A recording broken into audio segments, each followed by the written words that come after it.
Cookery சேனலை பார்த்து யார் வேணாலும் சமையல் பண்ணலாம். ஆனா சுவையான சமையல் பண்றது எப்படி? நான் இதயம் நல்லெண்ணெயில சமையல் பண்றேன். ஆஹா ஓஹோன்னு பாராட்டுறாங்க. நீங்களும் இதயம் நல்லெண்ணெயில சமையல் பண்ணுங்க, பாராட்ட வாங்குங்க. தினம் தோறும் வாங்குவே இதயம் இதயம். நாடாளுமன்ற உறுப்பினர் மதிப்பிற்குரிய நண்பர் கலைஞானி திரு கமல்ஹாசன் அவர்களே, நிறைவாக நன்றி உரையாற்ற இருக்கக்கூடிய மாண்புமிகு அமைச்சர் அருமை நண்பர் மு.பே. சாமிநாதன் அவர்களே, வருகை தந்துள்ள நாடாளுமன்ற சட்டமன்ற உறுப்பினர்களே, தலைமைச் செயலாளர் திரு முருகானந்தம் ஐஏஎஸ் உள்ளிட்ட அரசு உயர் அலுவலர்களே, தோழமை கட்சிகளை சார்ந்திருக்கக்கூடிய தலைவர் பெருமக்களே, மாண்புமை நீதி அரசர்களே, சான்றோர் பெருமக்களே, திரைப்படத்துறையை சார்ந்திருக்கக்கூடிய நண்பர்களே, சகோதரர்களே,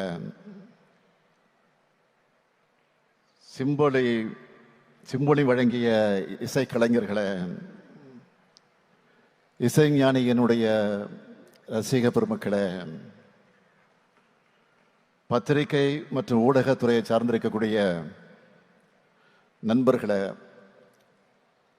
உங்கள் அனைவருக்கும் என்னுடைய அன்பான வணக்கம்.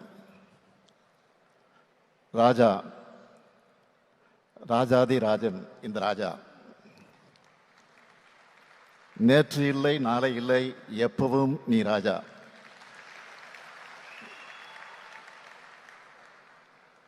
இசை என்னும் தேனை உலகத்துக்கே தரும் இந்த தேனீக்காரரை பாராட்ட புகழ நாம் எல்லோரும் இங்கே கூடியிருக்கோம். நம்முடைய இசைஞானி அவர்கள் கலை தாய்க்கு மட்டும் சொந்தமானவர் அல்ல, தமிழ் தாய்க்கும் சொந்தமானவர். அதனால்தான் தமிழ்நாடு அரசு சார்பில் இந்த பாராட்டு விழாவை, அவரை கொண்டாடும் விழாவை நடத்திக்கிட்டு இருக்கோம். பாராட்டும் புகழும் ராஜா அவர்களுக்கு புதுசா கிடையாது.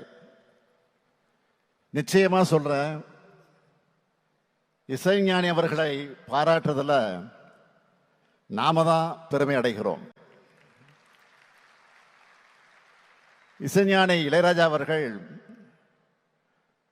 தனது திரையுலக பயணத்தை தொடங்கி 50 ஆண்டுகள் ஆகுது. இன்னும் சொல்லணும்னா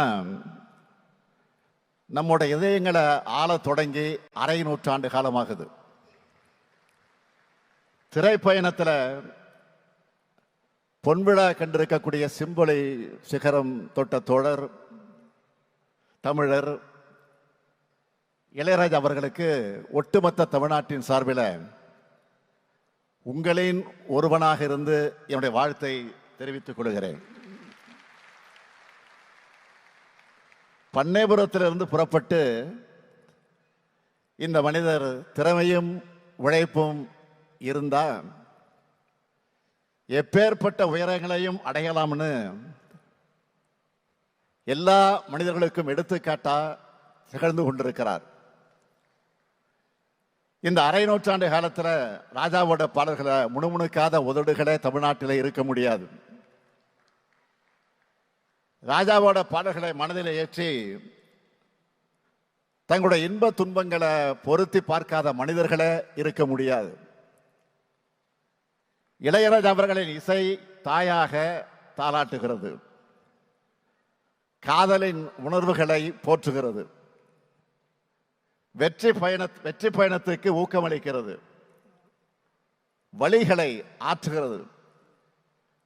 உண்மையில சொல்லணும்னா இவர் இளையராஜா மட்டுமல்ல, இணையற்ற ராஜா.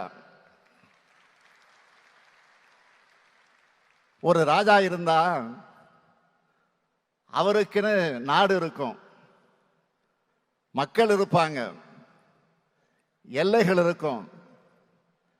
ஆனா இந்த ராஜா மொழிகளை கடந்தவர், நாடுகளை கடந்தவர், எல்லைகளை கடந்தவர், எல்லா மக்களுக்கும் ஆனவர். திரை இசையை கடந்த இளையராஜா அவர்களின் இசை அவரது திறனை, அவரது வீச்சை, அவரது ஆற்றலை, அவருடைய ஆழத்தை, அவருடைய உயரத்தை எடுத்துச் சொல்லும். இந்த நேரத்தில் இசைஞானி அவர்களை பற்றி சோசியல் மீடியாவில் ஒருவர் எழுதின சில வரிகளை சொல்ல விரும்புகிறேன்.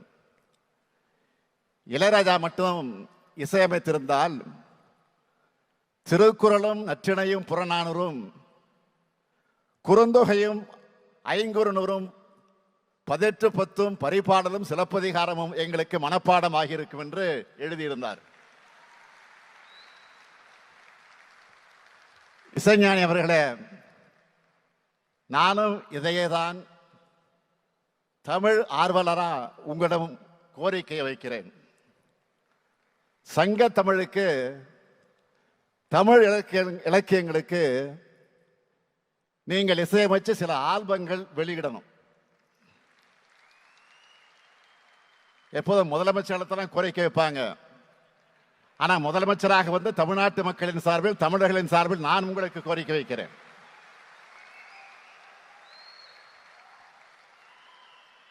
இசை ஆளுமையும் தமிழ் புலமையும் கொண்ட நீங்க இந்த கடமையை செய்யணும். ஏற்கனவே தமிழ் நெஞ்சங்கள்ல சிம்மாசனம் விட்டு உட்கார்ந்து இருக்கக்கூடிய உங்க மூலமா, உங்க இசை மூலமா தமிழ்ச்சுவையை அடுத்தடுத்த தலைமுறையினருக்கு பரிமாறப்படணும். ஏனென்றால் ராஜா கைய வச்சா அது ராங்கா போனதில்லை. அந்த நம்பிக்கையோட இந்த கோரிக்கை வைக்கிறேன்.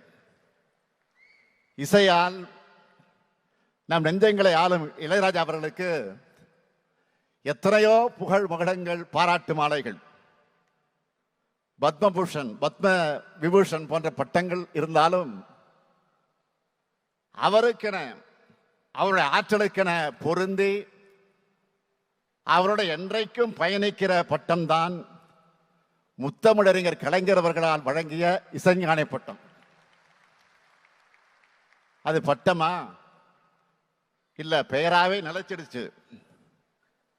இசைஞானி அவர்களின் உயரங்களை பார்த்து பெருமைப்பட்ட தலைவர் கலைஞர் அவர்கள் இசைஞானி அவர்கள்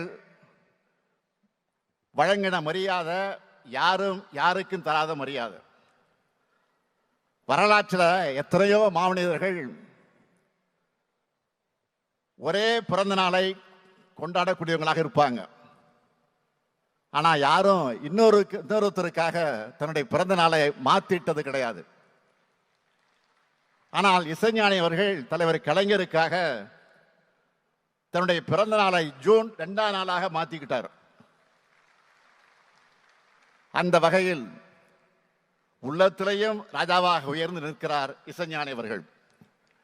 தமிழாலும் இசையாலும் உயர்ந்து கலைஞருக்கும் இசைஞானிக்கும் இருந்த நட்பு தனிப்பட்ட முறையில் என்னால் மறக்க முடியாத நிகழ்வுனா, என்னுடைய மகள் செந்தாமரை அவருடைய நாட்டிய அரங்கேற்றத்தில் இளையராஜா அவர்கள் பங்கேற்று வாழ்த்தினார். அந்த நட்போடு அவர் லண்டன்ல சிம்போனி அரங்கேற்றம் பண்ண போறாருன்னு செய்தி வந்த உடனே அவருடைய வீட்டுக்கு முதல் ஆளா சென்று என்னுடைய பாராட்டுக்களை, வாழ்த்துக்களை தெரிவித்தேன். ராஜா அவர்களும் சிம்போனி சாதனையை நிறைவேற்றின வெற்றி களிப்போடு என் வீட்டுக்கு வந்து என்னை பார்த்தார். இந்த அன்புக்கு நான் என்றைக்கும் கட்டுப்பட்டவன், கடமைப்பட்டவன். அந்த அன்போடு சொல்றேன், இது இசைஞானி இளையராஜாவுக்காக நடத்தக்கூடிய பாராட்டு விழா மட்டுமல்ல, உங்களுக்கு நாங்க எல்லோரும் நன்றி தெரிவிக்கக்கூடிய விழா. இப்படிப்பட்ட விழாவை, இந்த சிறப்பான விழாவில் ஒரு அறிவிப்பை வெளியிடாம நான் இருக்க முடியுமா? இசைத்துறையில ஆர்வத்தோடு சிறந்த இசையை படைக்கிற இசைக்கலைஞர்களை ஊக்குவிக்கிற விதமா தமிழ்நாடு அரசின் சார்பில் இனி ஆண்டுதோறும் இசைஞானி இளையராஜா பேரில் விருது வழங்கப்படும் மகிழ்ச்சியோடு அறிவிக்கிறேன்.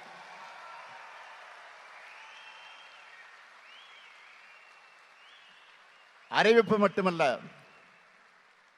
ஒரு கோரிக்கையும் முன்வைக்கிறேன். நமது இளையராஜாவின் சாதனைகளுக்கு எந்த மகுடம் சூட்டினாலும் அது சாதாரணம்தான். அப்படிப்பட்ட மேதைக்கு இந்தியாவின் உயரிய விருதான பாரத ரத்னா விருது வழங்கப்பட வேண்டும் என்ற ஆவலை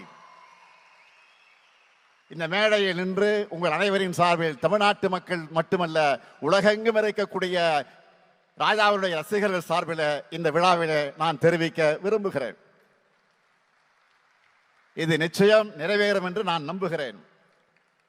இந்த விழாவை மிக சிறப்பாக ஏற்பாடு செய்து வெற்றி கண்டிருக்கக்கூடிய நம்முடைய மாண்புமிகு அமைச்சர் மு.பே. சாமிநாதன் அவர்களுக்கும் செய்தித்துறையினுடைய அதிகாரிகள் அனைவருக்கும் என்னுடைய பாராட்டுக்கள், வாழ்த்துக்கள். இசைஞானிக்காக இந்த விழாவுக்கு வந்து சிறப்பு செய்த அன்பு நண்பர்கள் என்னுடைய மதிப்பிற்குரிய சூப்பர் ஸ்டார் ரஜினிகாந்த் அவர்களுக்கும், அதேபோல் கலைஞானி திரு கமலஹாசன் அவர்களுக்கும், கலையுலகத்தை சார்ந்திருக்கக்கூடிய அத்தனை நண்பர்களுக்கும், தோழமை கட்சியை சார்ந்த தலைவர்கள் அத்தனை பேருக்கும், நிறைவாக இங்கு மட்டுமல்ல தொலைக்காட்சி மூலமாகவும் கண்டுகளித்துக் கொண்டிருக்கக்கூடிய கோடான கோடி ரசிக பெருமக்களுக்கும் நன்றியை தெரிவிக்கிறேன். இந்த அரங்கத்தில் இசைஞானி அவருடைய இசையை கேட்டு மயங்கி இருக்கக்கூடிய எல்லோருடைய உணர்வுகளை அவருடைய பாடல் வரிகளிலே சொல்லணும்னா, ஏன் இந்த ஆனந்தமே இன்பத்தில் ஆடுது என் மனமே. இசைஞானி அவர்களே, உங்கள் பயணம் இன்னும் பல்லாண்டு காலம் தொடர வேண்டும், தொடர வேண்டும். தமிழ் மக்களின் சார்பில் வாழ்த்துகிறேன். வாழ்க இளையராஜா, வாழ்க இசைராஜா. நன்றி, வணக்கம்.